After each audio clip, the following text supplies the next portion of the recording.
Welcome to day number 4. Today is our last day in Scotland. We started the day off with a fry up, and then we actually left Thirlestane Castle today, and we actually did a tour of Thirlestane Castle today, finally. So buckle in, let's get going.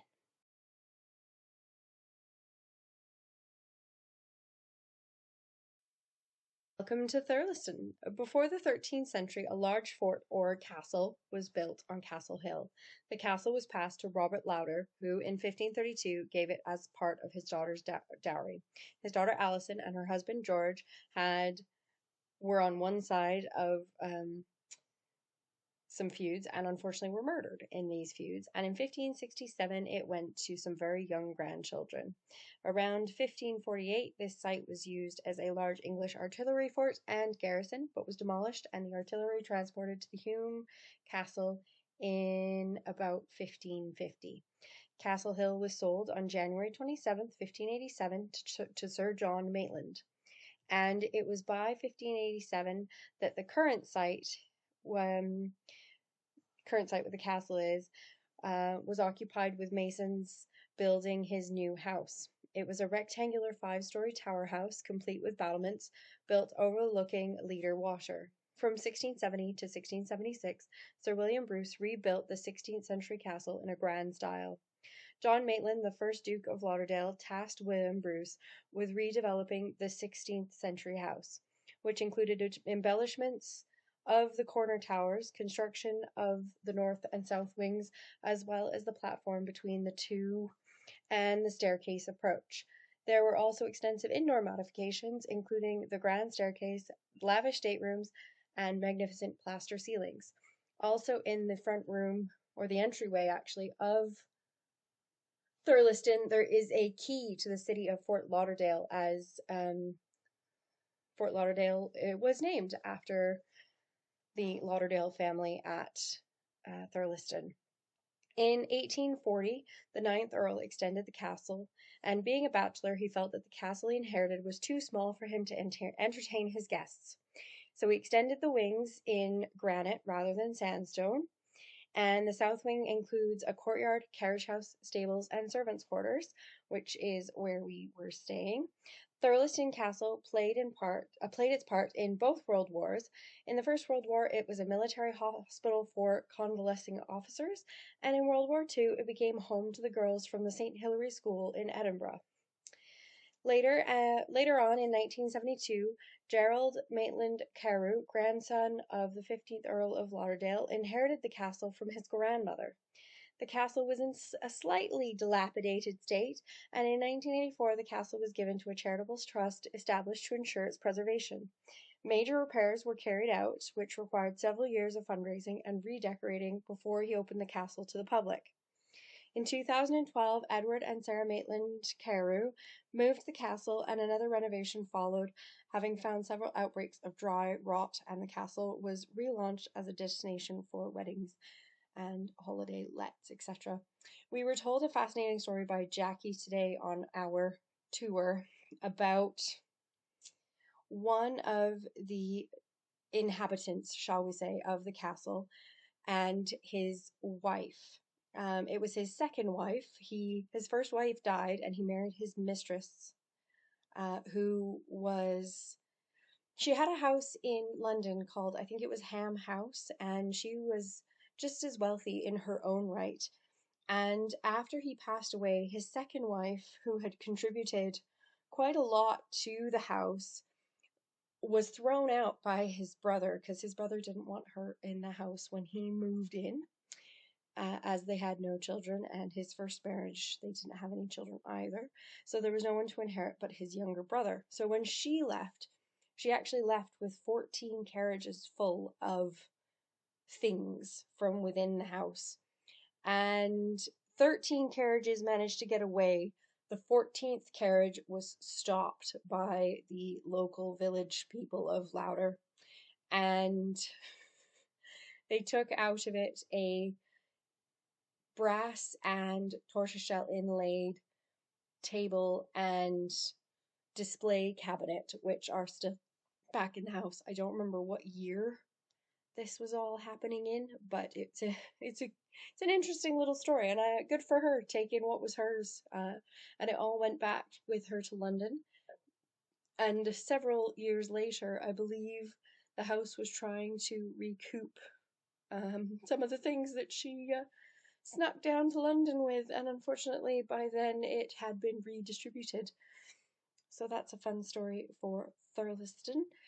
I hope you enjoy the rest of Thirlestane. The plaster ceilings in Thirlestane were just, oh, beautiful, absolutely beautiful.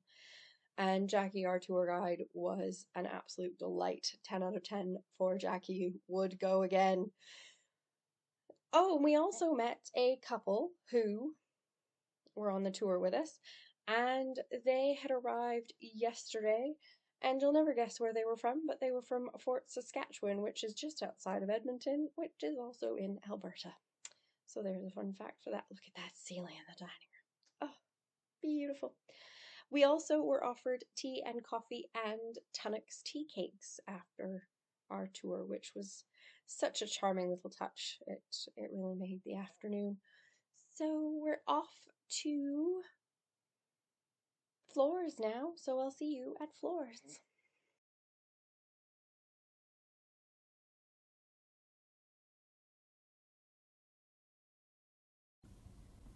That's what we need. Lovely. Alright, Floors. Okay, gates. You mean you want me to wait for the gates to open? No, I want you to go to the other gates with the eagles on. You want me to fly around at night. jump?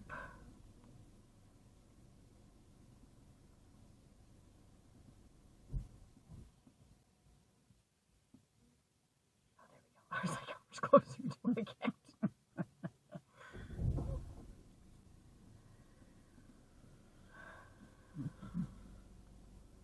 She'd gone to a lot of trouble, hadn't she? To look nice, and I think that was very nice.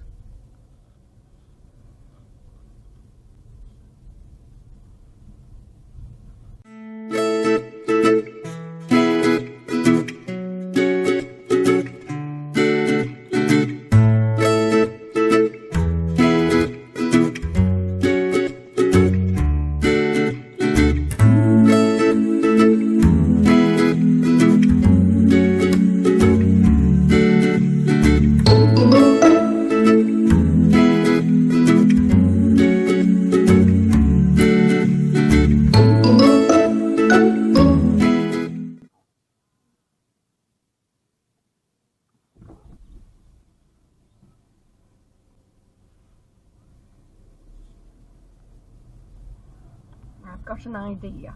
Good. She's going to get mad at us, though.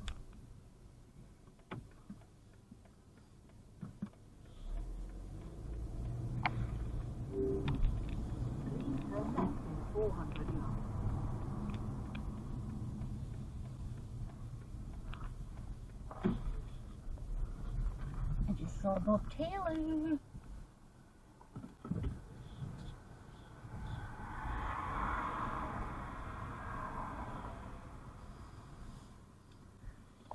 Well, that was quite lovely, sweetie.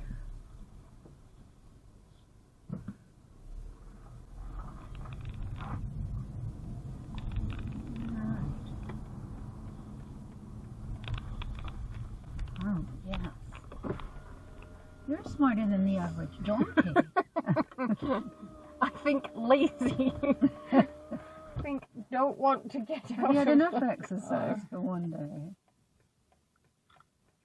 Is your picture better than mine? I don't know, I'm going to just take one more. There we go. Because I've got your wing mirror in mine. Yeah. There. I'll use yours. It's How does that beautiful. sound?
We haven't quite reached floors yet, but I'm going to start talking about it because I've got rather a lot to say. And as we weren't allowed to take pictures inside of floors, there aren't a lot of pictures in which to tell you about it. So, welcome in advance to Floors Castle. And let's get, and because there's no photos, you'll have to use your imagination or do some Googling. Uh, Flores is located in Roxburghshire in southeast Scotland and is the seat of the Duke of Roxburgh. Built in the 1720s by William Adam for Duke John, born in around 1680, died in 1741, possibly incorporating an earlier tower house. They did take some of their inspiration for the house from John Vanbrugh, who, of course, designed Castle Howard and Blenheim Palace, but the design is very much a William Adam design because it does have that Palladian front, the central tower, and the two connecting symmetrical service wings. In the 19th century, it was embellished with turrets and the battlements that you see, designed by William Playfair for the 6th Duke of Roxburgh, giving it a very fairy tale looking silhouette. He also added a number of extensions, did some interior redevelopment, added the coach port on the front, which you will see, which allowed visitors to alight from their carriages sheltered from the elements, which I think is a brilliant idea of his. Floors has that, like I said, Floors has a very common 18th century central block with the two symmetrical service wings. Originally, the house would probably have been a tower house with defensive capabilities or a peel tower, which were typical of the Scottish borders. As well into the early 17th century, the Anglo-Scottish borderlands were a lawless place where attacks were common and often took the form of cattle rustling, murders, you know, all things that happened in the good old days, and were carried out by gangs of reavers. Floors also stands opposite the site of Roxburgh Castle, which was an important medieval fortress where King James II was killed during the siege in 1460.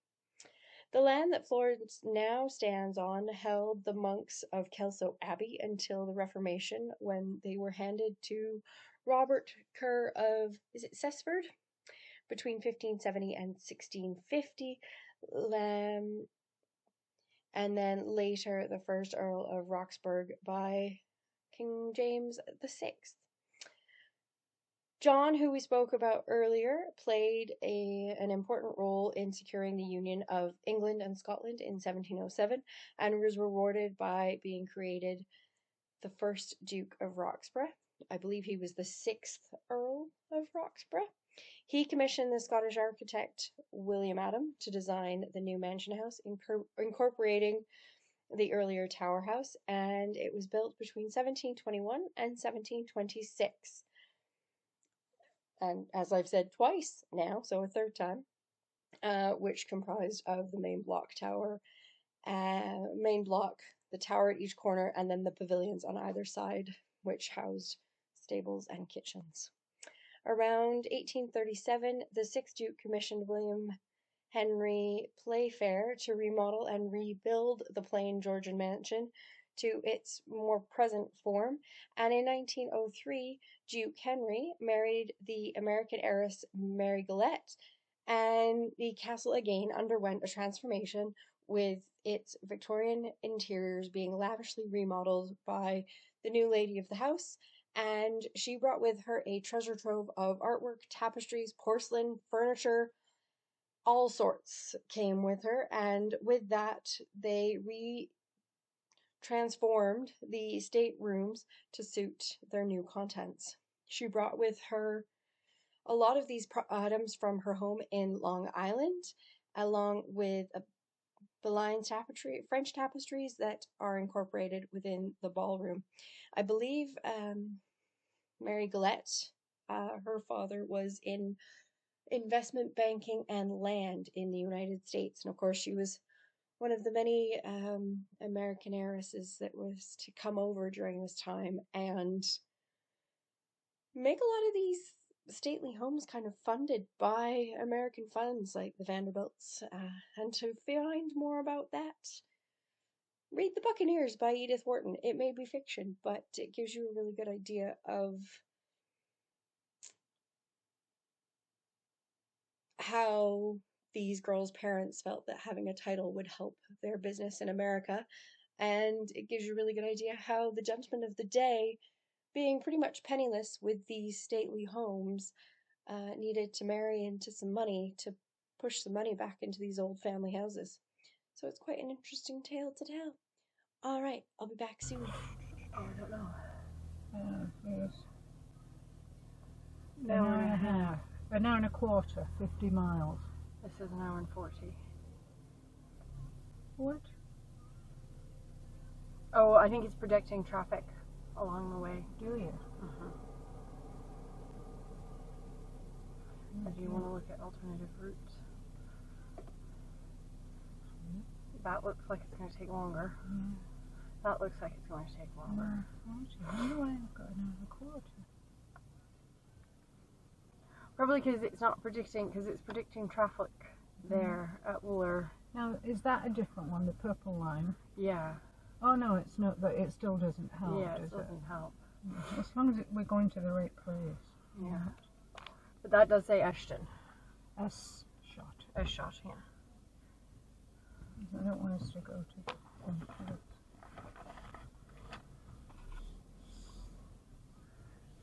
Don't hit any trees. No. Turquoise car. The expected drive time is 1 hour 40 minutes. I'm sure we can make up some time too. We shall see. 2 turquoise cars. Oh, big one is that. Someone bit my arm. Yeah, that's why I didn't stay outside and take my top off. Someone bit my neck. A vampire bites next. That's right. I think it was a vampire.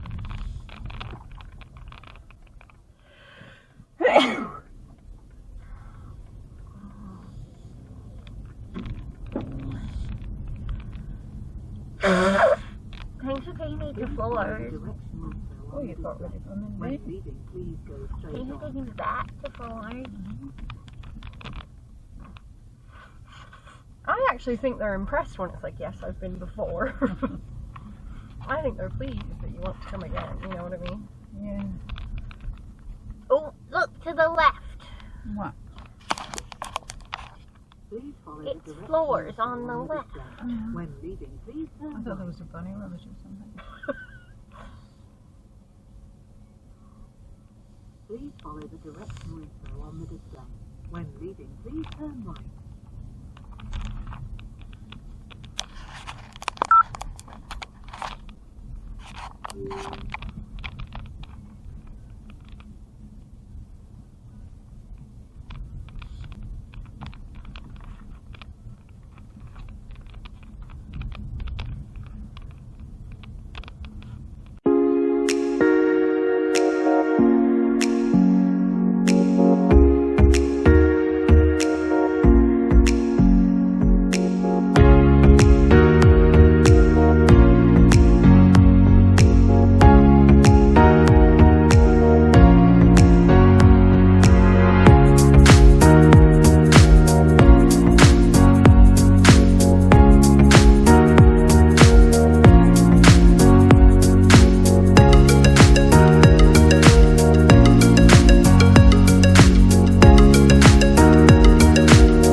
an opening to the public, and it's usually around about 1970. 1950, 1970. Yeah, it seems to have been a big thing, because a lot of them thought, okay, we'll open to the public and get people to pay to walk around. Because I think before you could just, like, it's like in Pride and Prejudice, they just applied to the housekeeper. Well, I think that's from further before. No, for Then sure. I think that fizzled out.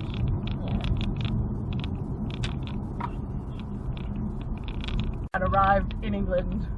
We were just told by the sign-in which says "Welcome to England." I missed the sign. Oh, that's upsetting.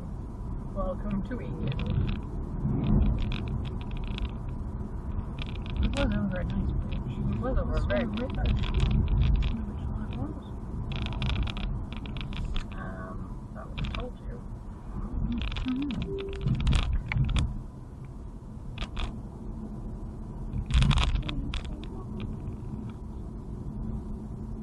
Welcome to Cornhill. I was watching a video.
Tonight we are staying in the stable cottages at Eshott Hall.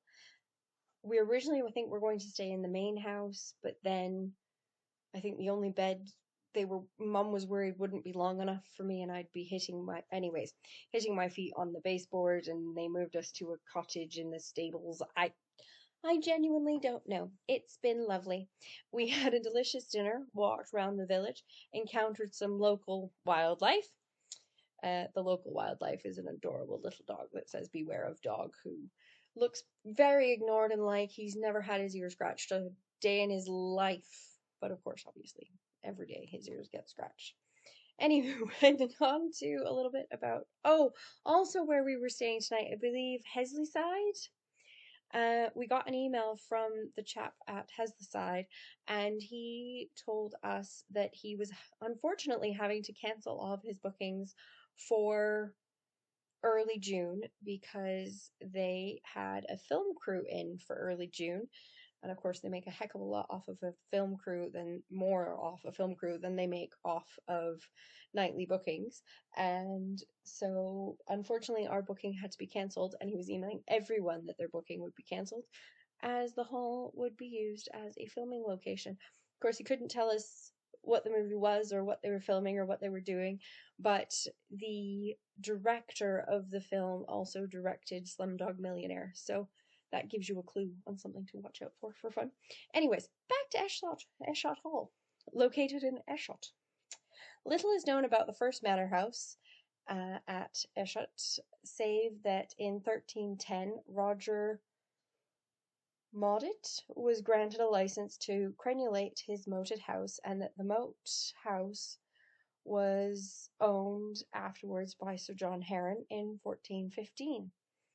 There are sparse remains of the moat on the original site, and in the mid-16th century, the manor passed to the Carr family of Etal, and around 1660, William Carr built a new manor house to the Palladian style with architect Robert Trollope. Trollope? Who knows?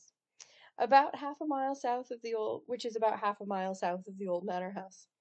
In 1792, the estate was sold to Thomas Adams, and in 1877 the estate was bought by Mearson Bainbridge, founder of the Bainbridge department store in Newcastle upon Tyne, which is now, I believe, associated with John Lewis's.